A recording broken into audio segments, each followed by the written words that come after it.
اعوذ باللہ السمیع العلیم من الشیطان الرجیم من حمزہ ونفخہ ونفسہ بسم اللہ الرحمن الرحیم ربی یسر ولا تعسر وتمم بالخیر ربی زدنی علما لا تجدن اشد الناس عداوة للذین آمنوا اليہود والذین اشرکوا ولا تجدن اقربهم مودة للذین آمنوا الذین قالوا انا نصارى ذالک بأن منہم قسیسین ورہبانا وانہم لا یستکبرون۔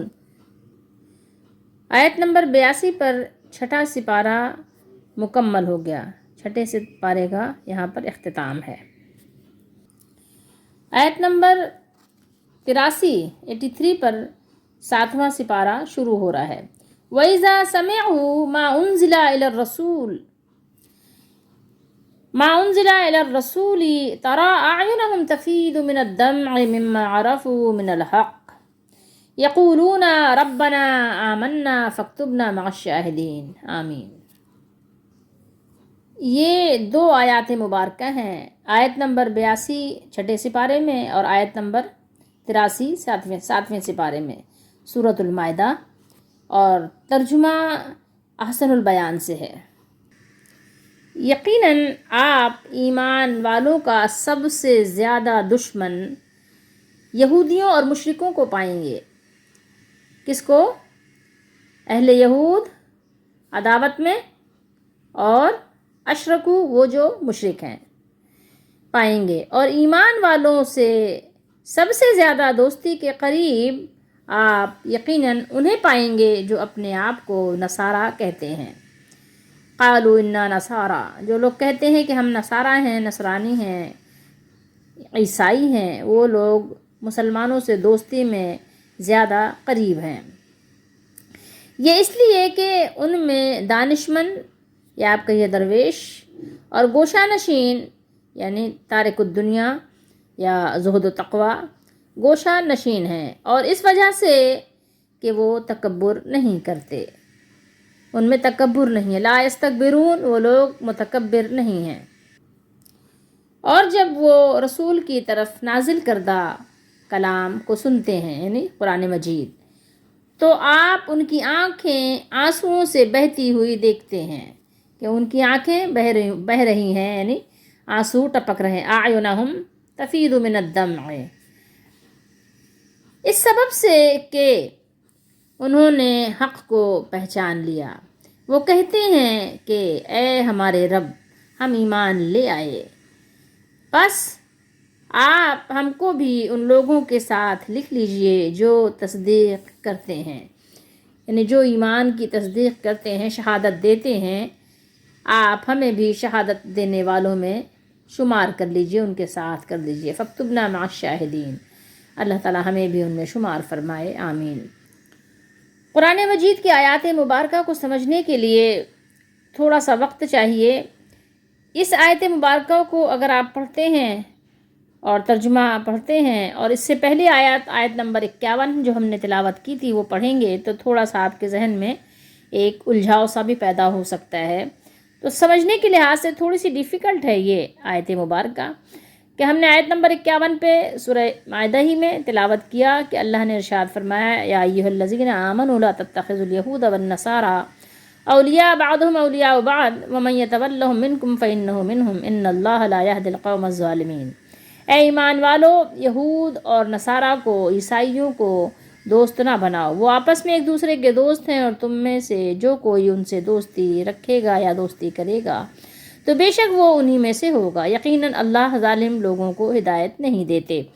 تو یہ آیت ہم نے تلاوت کی تھی آیت نمبر 51 پر سورہ مائدہ میں، کہ وہاں پر اللہ تعالیٰ نے خصوصیت کے ساتھ مسلمانوں کو منع فرمایا کہ یہود و نصارہ سے دوستی نہ کی جائے۔ یہاں پر بات یہ ہو رہی ہے کہ قربت کے لحاظ سے یا مودہ کا جو لفظ ہے، یہ جو صیغہ ہے، یہ میلان اور محبت کے معنی میں استعمال ہوتا ہے۔ تو یہاں پر یہ ہے کہ یعنی محبت کے لحاظ سے یا قربت کے لحاظ سے سب سے زیادہ جو قریب ہیں، یہاں بات بھی دیکھیے اقربہم، جو یعنی اقربہ قریب سے زیادہ اقرب کی بات ہو رہی ہے، زیادہ قریب، زیادہ قربت ان لوگوں کو ہے مسلمانوں سے جو لوگ کہتے ہیں کہ نصارہ ہیں، ٹھیک ہے۔ تو اب آپ کو بظاہر دونوں آیتوں میں قرآن مجید کے تھوڑا سا تعرض نظر آئے گا کہ یہ کیا بات ہوئی، یہاں تو قربت کی بات ہو رہی ہے، مودت کی بات ہو رہی ہے، اور وہاں دوستی سے منع کیا جا رہا ہے۔ تو اس لحاظ سے اس آیت مبارکہ کو سمجھنے کے لیے تھوڑا سا وقت چاہیے تاکہ آپ طریقے کے ساتھ اس کو سمجھ جائیں کہ بات کیا ہو رہی ہے۔ تفسیر طبری اور تفسیر ابن ابی حاتم کے حوالے سے اس کا شان نزول بیان کیا ہے کہ سعید بن جبیر اور سدی وغیرہ ان لوگوں نے کہا کہ یہ آیات اس وفد کے بارے میں نازل ہوئی ہیں جسے نجاشی نے نبی اکرم صلی اللہ علیہ وآلہ وسلم کی خدمت میں بھیجا تھا کہ وہ آپ صلی اللہ علیہ وآلہ وسلم کے کلام کو سنیں اور آپ کی صفات کو دیکھیں۔ جب اس وفد میں شامل لوگوں نے آپ صلی اللہ علیہ وآلہ وسلم کو دیکھا اور آپ نے انہیں قرآن سنایا تو وہ مسلمان ہو گئے۔ قرآن سن کر وہ رونے لگے اور ان پر رقت طاری ہو گئی۔ پھر انہوں نے واپس جا کر نجاشی کو تمام حالات سے آگاہ کر دیا۔ نجاشی کون تھے؟ یہ آپ کو پتہ ہے کہ حبشہ کے بادشاہ تھے جن کو نجاشی کہا جاتا تھا، جو مسلمان بھی ہو گئے تھے۔ اور جب کفار مکے میں صحابہ کرام رضی اللہ تعالیٰ عنہم کی زندگی کو تنگ کر دیا تھا اور بہت زیادہ اذیتیں دیتے تھے، تو پھر جب نجاشی نے مسلمانوں کو پناہ دی اور وہاں ان کی نرمی اور ان کی مہربانی دیکھی گئی تو نبی کریم صلی اللہ علیہ وآلہ وسلم نے صحابہ کو اجازت عطا فرمائی کہ وہ حبش کی طرف ہجرت کر جائیں۔ یہ ایسی باتیں ہیں کہ جو مسلمانوں کے عام اور عوام اور بچے تک اس سے واقف ہیں۔ سب کو پتہ ہے کہ مسلمانوں کی پہلی ہجرت مکے سے کہاں ہوئی تھی؟ حبشہ کی جانب ہوئی تھی، اور وہاں کا بادشاہ نجاشی تھا۔ پھر آپ کو پتہ ہے کہ کفار مکہ نے پیچھا نہیں چھوڑا، یہاں تک کہ وہ حبش بھی پہنچ گئے، اور وہاں پہنچنے کے بعد انہوں نے شکایات بھی درج کیں۔ تو ہجرت کرنے والوں میں حضرت جعفر رضی اللہ تعالیٰ عنہ، حضرت علی رضی اللہ تعالیٰ عنہ کے بھائی بھی تھے، نبی کریم صلی اللہ علیہ وسلم کے چچا کے بیٹے، چچا زاد بھائی بھی تھے۔ پھر ان سب کو بلایا گیا نجاشی کی بارگاہ میں، یعنی آپ کہیے اس کے دربار میں بلایا گیا۔ تو جب وہ سب حاضر ہوئے، اور پوری ایک تفصیل ہے تو احادیث میں سب موجود ہے۔ حضرت جعفر بن ابی طالب رضی اللہ تعالیٰ عنہ نے حبشہ کے بادشاہ نجاشی اور اس کے جو اور بھی مصاحبین تھے اور عمراء، ان کے سامنے جب سورہ مریم کی ابتدائی آیات کا کچھ حصہ تلاوت فرمایا، پڑھ کر سنایا، تو ان سب کی داڑھیاں آنسوؤں سے تر ہو گئیں، اور نجاشی نے کہا کہ یہ قرآن اور عیسیٰ علیہ السلام جو لے کر آئے ہیں یہ سب ایک ہی مشعل کی کرنیں ہیں۔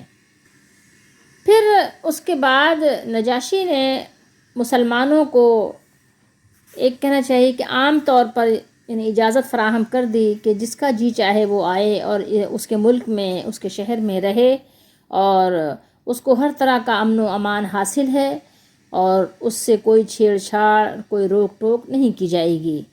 تو یہاں تک کہ کفار مکہ اپنا سموں لے کر وہاں سے واپس آ گئے، اور مسلمانوں کو وہاں پر آرام سے پناہ مل گئی۔ ٹھیک ہے، تو ان باتوں کو سمجھتے ہوئے اب آپ کے لیے یہ آیات سمجھنا کچھ خاص مشکل نہیں ہوگا۔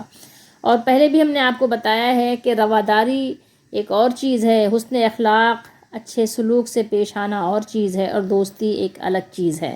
ٹھیک ہے، اللہ نے جب بھی منع فرمایا دوستی کرنے سے منع فرمایا۔ اب میں آپ کو تھوڑا سا اس آیت مبارکہ سے پہلے جو آیت ہم نے تلاوت کی تھی اس کا ربط بھی آپ دیکھ لیجئے کہ ربط کیا ہے۔ آیت نمبر 80 پر ہم نے تلاوت کیا کہ اللہ تعالیٰ نے ارشاد فرمایا کہ آپ ان میں سے بہت سے لوگوں کو دیکھیں گے کہ وہ کافروں سے دوستیاں کرتے ہیں، جو کچھ انہوں نے اپنے لیے آگے بھیج رکھا ہے، یا جو کچھ انہوں نے آگے اپنے لیے بھیجا ہے وہ بہت برا ہے کہ اللہ ان سے ناراض ہوا اور وہ ہمیشہ عذاب میں رہیں گے۔ تو یہ بات آپ نے سمجھ لی نا کہ ہم نے آیت نمبر 80 پر کیا تلاوت کیا، کیا پڑھا کہ اللہ ان سے ناراض ہو گیا اور وہ ہمیشہ عذاب میں رہیں گے۔ وہم فرمایا ان سخط اللہ علیہم وفی العذاب ہم خالدون، اور پھر آگے اللہ نے فرمایا آیت نمبر 81 پہ کہ وَلَوْ كَانُوا يُؤْمِنُونَ بِاللَّهِ وَالنَّبِيِّ وَمَا أُنزِلَ إِلَيْهِمْ مَا اتَّخَذُوهُمْ، اگر انہیں اللہ پر اور نبی پر اور جو کچھ اس کی طرف اللہ تعالیٰ نے نازل کیا ہے، جو کچھ نازل کیا گیا ہے اس پر ایمان ہوتا تو وہ کفار سے دوستیاں نہ کرتے، لیکن ان میں سے اکثر لوگ فاسق ہیں، یعنی اکثر فاسق ہیں۔ اللہ نے فرمایا کہ اکثریت ان کی جو ہے وہ فسق و فجور پر مبنی ہے۔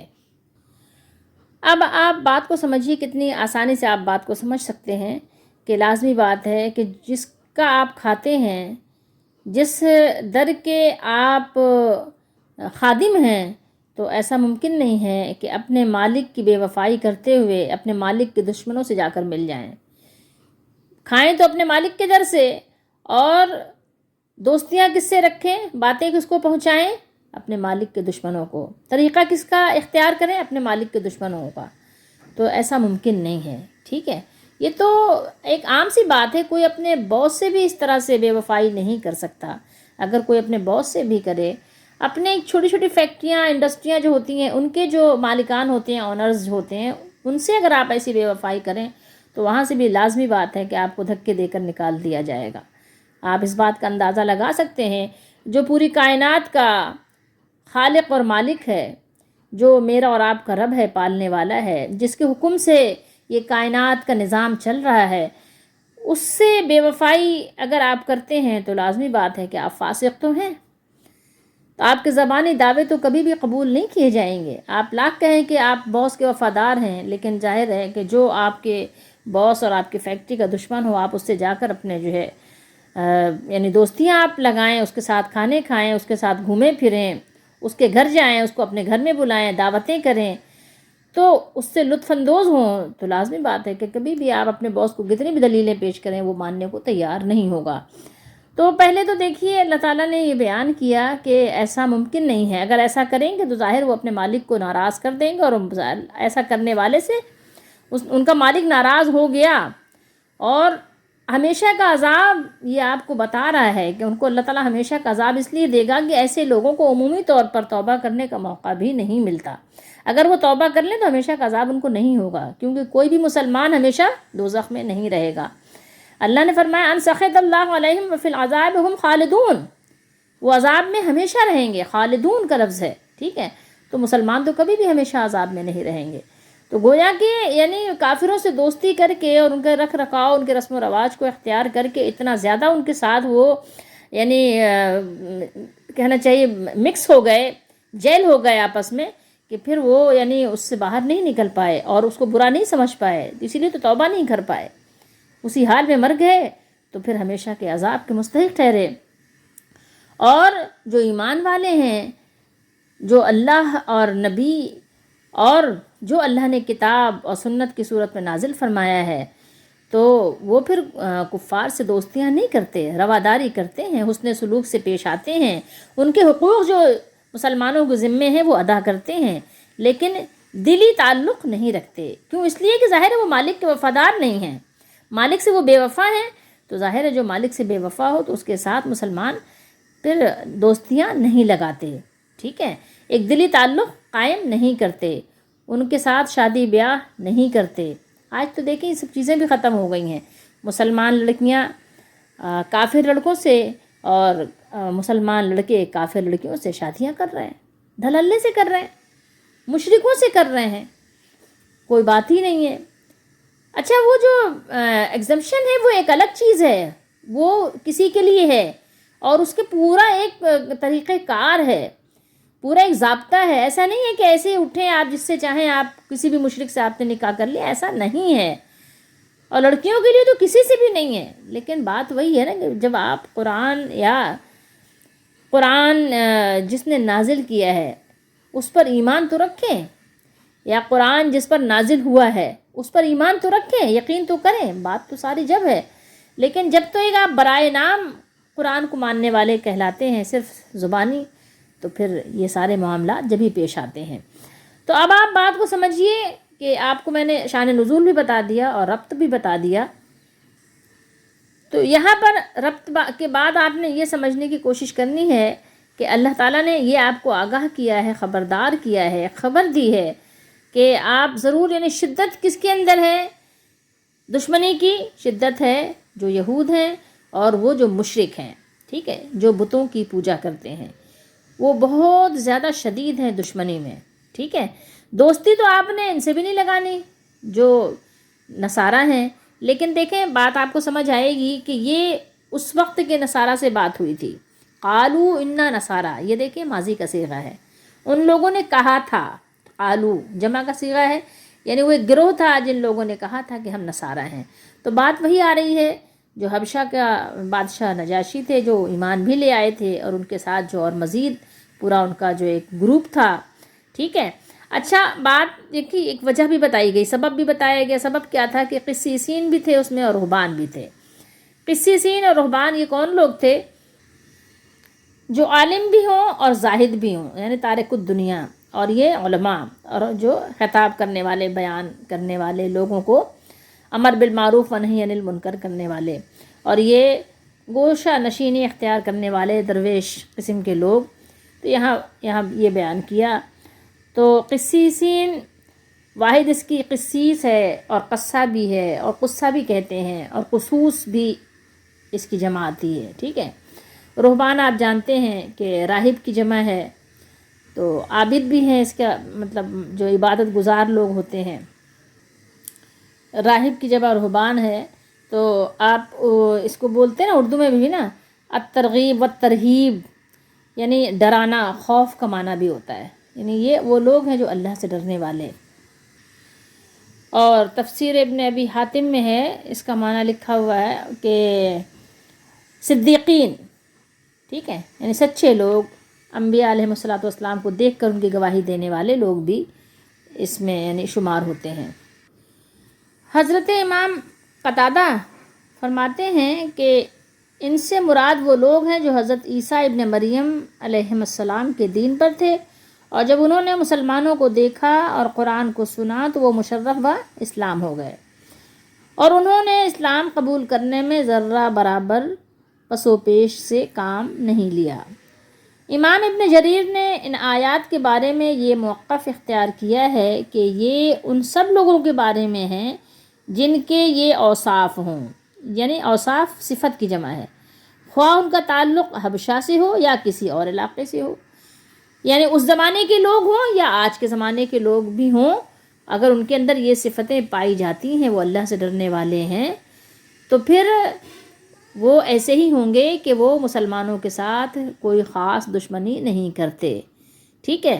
اگر وہ اسلام قبول نہیں بھی کرتے تو آپ کو ایسے بہت سے ملیں گے کہ جو مسلمانوں کے ساتھ نرمی والا معاملہ کرتے ہیں، سختی سے نہیں پیش آتے، جبکہ آپ مشرکوں کے اندر یہ چیز نہیں دیکھیں گے۔ وہ بہت، اگر آپ ان کے قید میں چلے جائیں، اللہ معاف کرے، تو بہت ہی زیادہ سختی سے پیش آتے ہیں۔ کیا کچھ وہ نہیں کرتے، کتنی اذیتیں اور ٹارچر وہ نہیں کرتے، مطلب یہ اس کا کوئی اندازہ نہیں لگا سکتا کہ کتنی وہ اذیتیں دیتے ہیں، کتنا زیادہ وہ یعنی انسان کو پریشان حال کر دیتے ہیں، اس کا کوئی بھی اندازہ نہیں لگا سکتا۔ اللہ سب کو ہر طرح کی آزمائشوں اور فتنوں سے بچائے۔ تو لیکن یہ قوم جو ہے وہ ابھی بھی آپ دیکھیں سب سے زیادہ مسلمان ہونے والی، ایمان لانے والی اور مسلمانوں کو فیور کرنے والی، اگر آپ کو سب سے زیادہ قوم ملے گی تو وہ یہی قوم ہے جو اہل نصارہ ہیں، جن میں قسیسین اور رہبان بھی ہوتے ہیں۔ اور ان کی ایک خاص صفت یہ ہے کہ یہ تکبر نہیں کرتے، ان کے اندر تکبر اور غرور نہیں ہوتا، جبکہ آپ دیکھیں گے مومنوں کے ساتھ سب سے زیادہ دشمنی کرنے والے یہودی اور مشرک ہیں، اس لیے کہ یہودیوں کا اور مشرکوں کا کفر، ہٹ دھرمی، انکار حق، دشمنی، لوگوں کو حقیر سمجھنے اور اہل علم کی شان میں گستاخی کے سبب ہے۔ ان کو حقیر سمجھتے ہیں اور جو اہل علم ہیں ان کی شان میں یہ گستاخی بھی کرتے ہیں، ٹھیک ہے۔ تو ایک سبب ہے نا، اس وجہ سے ان کے اندر تکبر بہت زیادہ ہے، غرور بہت زیادہ ہے۔ اسی وجہ سے انہوں نے کیا کیا، بہت سے انبیاء علیہ الصلوۃ والسلام کو شہید کر دیا، ان کے مقدس خون سے اپنے ہاتھوں کو رنگا، حتیٰ کہ ان بدبختوں نے رسول اللہ صلی اللہ علیہ وآلہ وسلم کو شہید کرنے کا بھی کئی بار ارادہ کیا۔ آپ کو پتہ ہے کفار مکہ ہوں یا آپ جن کا ذکر ہو رہا ہے آپ جانتے ہیں، کبھی آپ کو زہر دیا، ٹھیک ہے، آپ پر جادو کیا، اور اس کے علاوہ اپنے جیسے یعنی جیسے ان کے کرتوت تھے، انہی کے جیسے جو کرتوت مشرکوں کے تھے ان کو بھی اکسا کر کئی بار آپ کے خلاف میدان جنگ گرم کیا، تو قیامت کے دن تک ان پر اللہ تعالیٰ کی طرف سے مسلسل لعنتیں برستی رہیں گی۔ اور فرمایا وَلَا تَجِدَنَّ أَقْرَبَهُمْ مَوَدَّةً لِّلَّذِينَ آمَنُوا الَّذِينَ قَالُوا إِنَّا نَصَارَىٰ، اور یقیناً دوستی کے لحاظ سے مومنوں سے قریب تر ان لوگوں کو آپ پائیں گے یا آپ پاؤ گے جو کہتے ہیں کہ بے شک ہم نصارہ ہیں، جنہوں نے یہ گمان کیا کہ وہ نصارہ حضرت مسیح علیہ الصلاۃ والسلام کے پیروکار اور انجیل کے منہاج پر قائم ہیں۔ ان میں مجموعی طور پر اسلام اور مسلمانوں کے ساتھ محبت ہے، کیونکہ دین مسیح پر ہونے کی وجہ سے ان کے دلوں میں رقت اور شفقت ہے، جیسا کہ اللہ تعالیٰ نے فرمایا، اور جن لوگوں نے ان کی پیروی کی ان کے دلوں میں ہم نے شفقت اور مہربانی ڈال دی۔ وَإِذَا سَمِعُوا، اور جب وہ رسول کی طرف نازل کردہ کلام کو سنتے ہیں، یعنی قرآن مجید کو سنتے ہیں جو نبی صلی اللہ علیہ وسلم پر اللہ تعالیٰ نے نازل فرمایا، تو آپ دیکھتے ہیں کہ ان کی آنکھیں آنسوؤں سے بہہ پڑتی ہیں، اور جب اس کتاب کو سنتے ہیں، اور ایسا کیوں ہوا؟ یہ اس لیے کہ انہوں نے حق کو پہچان لیا ہے، کیونکہ ان کے پاس حضرت محمد صلی اللہ علیہ وسلم کی بعثت کے بارے میں بشارت موجود تھی، ان کو معلوم تھا۔ تو وہ کہتے کیا ہیں؟ وہ اللہ کی جناب میں عرض کرتے ہیں کہ اے ہمارے رب، ہم ایمان لے آئے، لہٰذا آپ ہمیں گواہی دینے والوں میں لکھ لیجئے۔ وہ کہتے ہیں یقولون ربنا آمنا فاکتبنا مع الشاہدین، یعنی ان میں جو اس کے صحیح ہونے کی شہادت دیں اور اس کے ساتھ ایمان لائیں۔ اور سورہ آل عمران میں 199 پر 199 پر اللہ تعالیٰ نے ارشاد فرمایا وَإِنَّ مِنْ أَهْلِ الْكِتَابِ لَمَنْ يُؤْمِنُ بِاللَّهِ وَمَا أُنزِلَ إِلَيْكُمْ وَمَا أُنزِلَ إِلَيْهِمْ خَاشِعِينَ لِلَّهِ، اور بے شک بعض اہل کتاب ایسے بھی ہیں جو اللہ پر اور اس کتاب پر جو تمہاری طرف نازل کی گئی اور اس پر جو ان کی طرف نازل کی گئی ایمان رکھتے ہیں اور اللہ کے آگے عاجزی کرتے ہیں۔ اور انہی کے بارے میں اللہ تعالیٰ نے یہ بھی نازل فرمایا کہ الذین آتیناہم الکتاب من قبلہ ہم بہ یؤمنون وإذا یتلی علیہم قالوا آمنا بہ انہ الحق من ربنا انا کنا من قبلہ مسلمین۔ فرمایا اللہ تعالیٰ نے سورہ قصص میں کہ جن لوگوں کو ہم نے اس سے پہلے کتاب دی تھی وہ اس پر ایمان لے آتے ہیں، اور جب قرآن ان پر تلاوت کیا جاتا ہے تو کہتے ہیں کہ ہم اس پر ایمان لے آئے، بے شک وہ ہمارے رب کی طرف سے حق اور سچ ہے، اور بلا شبہ ہم تو اس سے پہلے ہی مسلمان تھے، ہم جاہلوں کے یعنی غرضی نہیں ہیں، ہم جاہلوں کے خواستگار نہیں ہیں۔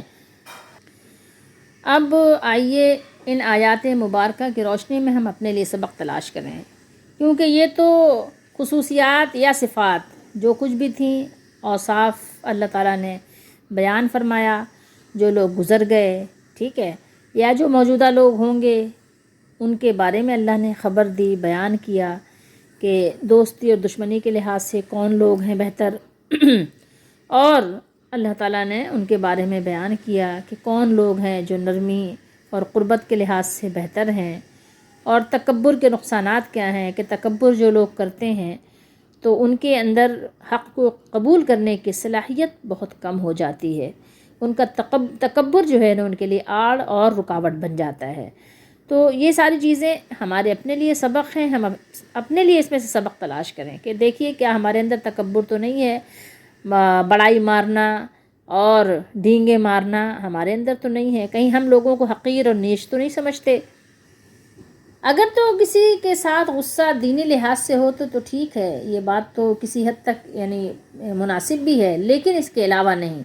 اب یہ دیکھیے کہ ان کے بارے میں اللہ نے فرمایا کہ جب یعنی وہ قرآن سنتے ہیں تو ان کی آنکھیں بہنے لگ جاتی ہیں، تو اب آپ دیکھیے کہ یہ تو ان کی صفات اللہ نے بیان فرمائی ہے، پھر وہ دعا مانگنے لگ جاتے ہیں، ٹھیک ہے، دعا بھی وہ کس طرح خوبصورت انداز سے کرتے ہیں۔ تو کیا آپ یہ بتائیے کہ ہم اپنے یعنی جو بھی کام کا آغاز کرتے ہیں تو قرآن سے اس کی افتتاح کرتے ہیں، تو کیا واقعی ہماری آنکھوں سے بھی قرآن سننے کے بعد آنسو بہتے ہیں؟ ہماری آنکھیں بھی ابلنا شروع ہو جاتی ہیں؟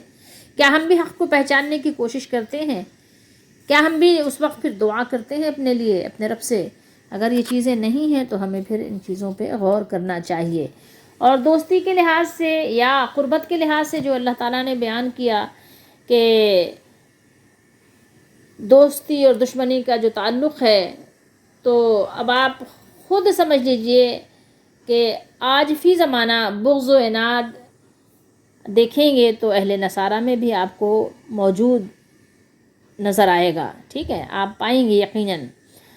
اور اس کے علاوہ بہت سی یعنی ایسی چیزیں ہیں جس کو آپ اپنی آنکھوں سے مشاہدہ کر سکتے ہیں، جس کا سلسلہ اب تک جاری اور ساری ہے۔ اور اب تو یعنی آپ یہ بھی کہہ سکتے ہیں کہ اسلام کے خلاف مشرکین کے ساتھ اہل یہود اور اہل نصارہ سب اکٹھے ہو گئے ہیں۔ تو آپ کو میں نے بتایا تھا کہ سورہ مائدہ کی آیت نمبر 51 میں جو اللہ نے ان کے ساتھ دوستی کو منع فرمایا ہے، تو اس کی وجہ بھی یہی ہے کہ اب وہ سب جو ہے تقریباً اسلام کے خلاف، بہرحال وہ سارے ایک ہیں، بے شک کہ وہ آپس میں ایک نہیں بھی ہوں، ٹھیک ہے، اور ان کی دوستیاں دکھاوے پر مبنی ہوں، لیکن پھر بھی اسلام کے خلاف فی نفس ہی وہ سارے کے سارے ایک ساتھ مجتمع ہیں، جمع ہیں، ٹھیک ہے۔ تو سبق مجھے اور آپ کو اپنے لیے اس میں سے تلاش کرنا ہے کہ میں اور آپ اس کرائیٹیریا پہ پورے اترتے ہیں کہ نہیں اترتے ہیں۔ ہماری دوستیاں اللہ کے لیے ہیں یا اپنی یعنی کسی دنیاوی مفاد کے لیے ہیں؟ ہماری دوستیاں اسلام کے لیے ہیں یا اپنے دنیاوی اغراض اور فائدے کے لیے ہیں؟ غور مجھے اور آپ کو خود کرنا ہے۔ اور دیکھیں، دعوے بغیر دلیل کے کبھی بھی کام نہیں آتے۔ مجھے اور آپ کو دوستیاں کس سے لگانی ہیں؟ اپنے مالک اور اپنے خالق سے لگانی ہے۔ اس کے مقابلے پہ کوئی بھی چیز آئے گی تو مسلمان اس کو راستے سے ہٹا دینے کی بھرپور کوشش کرتے ہیں۔ اللہ تعالی ہمارا حامی و ناصر ہو، ہماری دستگیری فرمائے، ہماری مدد فرمائے۔ بہرحال ہم فتنوں کے وقت میں ہیں اور فتنے بہت زیادہ شدید ہیں، اس لیے بچاؤ بھی بہت زیادہ شدت کے ساتھ ہونا چاہیے۔ اللہ تعالی ہم سب کی دستگیری فرمائے، آمین۔